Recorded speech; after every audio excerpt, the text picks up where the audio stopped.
এই মুহূর্তে যে ব্রেকিং এ নজর রাখতে হচ্ছে, দেখা চেয়েও দেখা মিলল না। সন্দীপন সাহার বাড়িতে মদন মিত্র দেখা করতে চাইলেন কিন্তু দেখা পেলেন না। সন্দীপন সাহার বাড়িতে মদন মিত্র, কিন্তু সন্দীপন সাহার দেখা পাওয়া গেল না। সন্দীপন সাহা ছিলেন না, তাই দেখা পাওয়া যায়নি, এমনটাই খবর পাওয়া যাচ্ছে। সন্দীপন সাহার বাড়িতে মদন মিত্র পৌঁছে যান, কিন্তু কেন পৌঁছলেন, কি কারণ সন্দীপন সাহার বাড়িতে মদন মিত্রের পৌঁছে যাওয়ার? কারণ আমরা জানি যে সন্দীপন সাহা, যিনি আমরা আগেই দেখেছিলাম ঋতব্রত বন্দ্যোপাধ্যায় এবং সন্দীপন সাহা, তারা মিলেই সূচনা করেছিলেন এই নব তৃণমূল। আমি একটু আবিরের কাছে যাব। আবির, শুরু থেকেই নব তৃণমূল যখন গঠিত হচ্ছে, আমরা দেখেছিলাম প্রথম মুখ হিসেবে ঋতব্রত বন্দ্যোপাধ্যায় আর সন্দীপন সাহাকে, কিন্তু মদন মিত্র কেন গেলেন সন্দীপন সাহার বাড়িতে, কি জানা যাচ্ছে? দেখা পাওয়া গেল না। মদন মিত্র এই সংক্রান্ত বিষয়ে কোনো উত্তর দেননি। একাধিকবার তার সঙ্গে ফোন, হোয়াটসঅ্যাপ মারফত যোগাযোগের চেষ্টা করেছি, তিনি কোনো উত্তর দিতে চাননি বলা ভালো। তবে অন্য সূত্রে আমরা খবর আমাদের কাছে নিশ্চিত যে তিনি পৌঁছন।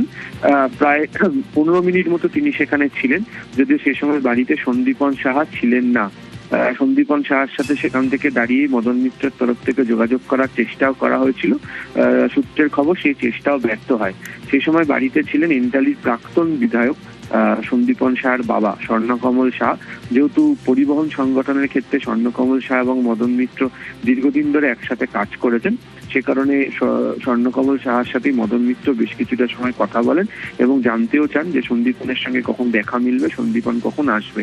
তো তিনি সেখান থেকে উত্তর পান যে কখন সন্দীপন আসবে সে ব্যাপারে তিনি জানেন না, এবং মিনিট 15 পর মদন মিত্র সেই বাড়ি ছেড়ে চলে যান। সূত্রের খবর তিনি আগামীকালও সন্দীপন সাহার সঙ্গে দেখা করতে চান। তবে আজকে তার যাওয়াটা রাজনৈতিক দিক থেকেও যেমন তাৎপর্যপূর্ণ, আরেকটি কারণ অত্যন্ত গুরুত্বপূর্ণ। অনেকেই বলছেন, তুমি জানো যে তার পরিবারের সদস্যদের আজকেই কেন্দ্রীয় এজেন্সির তরফ থেকে নোটিশ দেওয়া হয়েছে, ফলে মদন মিত্র আবারও বেশ কিছুটা চাপের মধ্যে রয়েছে। আবার অন্যদিকে মদন মিত্র কালীঘাটপন্থী তৃণমূল কংগ্রেসের একাধিক দায়িত্ব বেশ কয়েকদিন ধরে পাচ্ছিলেন, কিন্তু তাদের মধ্যেও কোথাও একটা অনুযোগ তৈরি হচ্ছিল যে পথে দল পরিচালনা করা উচিত সেভাবে দল পরিচালনা হচ্ছে না।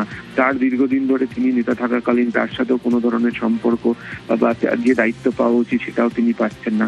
এমনকি রাজ্য বিধানসভার অভ্যন্তরেও দেখতে পাওয়া গিয়েছিল একাধিক নব্য তৃণমূলে থাকা যারা বিধায়করা রয়েছেন তাদের সঙ্গে তিনি আড্ডায় মশগুল থাকেন। এমনকি রাজ্যের শাসক দলের এক মন্ত্রী, যার সাথেও মদন মিত্রর ভালো সম্পর্ক, তার সাথেও তিনি বিভিন্ন সময় আড্ডায় মশগুল থেকেছেন। ফলে সেসব দিক থেকে দেখতে গিয়ে আজকে মদন মিত্রর একদম গভীর রাতে, মানে এই সাধারণত কোনো একটি সময়ের ক্ষেত্রে সৌজন্য সাক্ষাৎ করার জন্য রাত 10:30 নাগাদ কেউ গিয়ে পৌঁছন না, সে সময় দাঁড়িয়ে পৌঁছানোটা ভীষণ রকম ভাবে নজর কেড়েছে।